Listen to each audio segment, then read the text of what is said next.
দক্ষিণাঞ্চলের একটি ঐতিহ্যবাহী রেসিপি আজকে আপনাদের সঙ্গে শেয়ার করব। আসসালামু আলাইকুম, কেমন আছেন সবাই? তো আমি আজকে রান্না করব দক্ষিণাঞ্চলের ঐতিহ্যবাহী একটি খাবার, তা হচ্ছে পিটুলি। তো পিটুলি রান্না করার মূল উপকরণই হচ্ছে খেসারির শাক। তো প্রথমে এখানে খেসারির শাকগুলো আমি ভালোভাবে বেছে নিয়েছিলাম। বেছে নিয়ে এভাবে ছোট ছোট করে কেটে নিয়েছি। তারপরে কড়াইতে পরিমাণ মতো তেল দিয়ে দিলাম। তেলের মধ্যে দিয়ে দিলাম 5-6টার মতো পেঁয়াজ কুচি। পেঁয়াজ কুচিগুলো দিয়ে কিছুক্ষণ পেঁয়াজগুলো হালকা ভাজা ভাজা করে নিয়ে এখানে দিয়ে দিচ্ছি তেজপাতা, আদা, রসুন এবং জিরা বাটা দিয়ে মশলাটা ভালোভাবে কষিয়ে নিয়েছি। তবে এখানে আমি কাঁচামরিচ দিয়ে রান্না করব, কাঁচামরিচটা দেওয়ার কথা মনে ছিল না জন্য পরবর্তীতে দিয়ে দিয়েছি। তারপরে এখানে দিলাম স্বাদমতো লবণ, মরিচের গুঁড়ো হালকা পরিমাণে আর হালকা পরিমাণে হলুদের গুঁড়ো। যেহেতু এখানে অনেকটা বেশি পরিমাণে আমি কাঁচামরিচ দিয়েছি, যার জন্য হলুদ মরিচের গুঁড়োটা একটু কমই দিয়েছি। তারপরে এখানে দিয়ে দিলাম রুই মাছের একটি মাথা, সাথে আমি 2টা পেটি অ্যাড করেছিলাম যেন মাছের পরিমাণটা একটু বেশি হয়, সেই জন্য।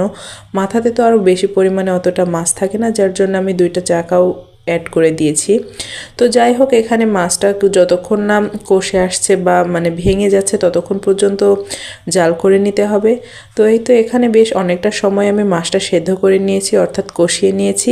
কষিয়ে নেওয়ার কিছুক্ষণ পর যখন মাছটা একদমই গলে আসবে তখন মাছগুলো একটা ঘুটনির সাহায্যে ভালো করে ঘুটে নেব যেন মাছটা একদমই মিলিন হয়ে যায়। আর যারা চান যে কাটার ঝামেলাটা করতে চান না, তারা এই সময়টাতেই কষানোর অবস্থাতেই কাটাগুলো উঠিয়ে বেছে ফেলে দিতে পারেন। তো যাই হোক, আমি সেটার প্রয়োজন মনে করিনি, যার জন্য আসলে আমি ওই অবস্থাতেই ভালোভাবে ঘুটনির সাহায্যে ঘুটে নিচ্ছিলাম।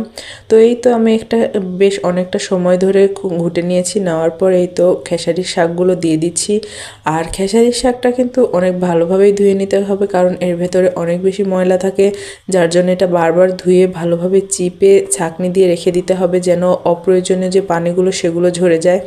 তো এই তো এখানে আমি ভালোভাবে ধুয়ে নিয়ে তারপরে দিয়ে দিলাম এবং ভালোভাবে মাছের মধ্যে মিক্সড করে দিচ্ছিলাম। তো এই খাবারটা কিন্তু খেতে অনেক বেশি মজাদার হয়ে থাকে, আর যারা এটা খাননি তাদের কাছে হয়তো বা মনে হবে এটা কেমন হবে, তবে এই খাবারটা কিন্তু খেতে দারুণ মজার হয়। তো যাই হোক, এই তো বেশ কিছুটা সময় ধরে শাকগুলো আমি কষিয়ে নিয়েছি। নেওয়ার পর এখানে আবারও ঘুটনির সাহায্যে ভালোভাবে ঘুটে দিচ্ছি যেন শাকগুলো ভালোভাবে সেদ্ধ হয়ে আসে।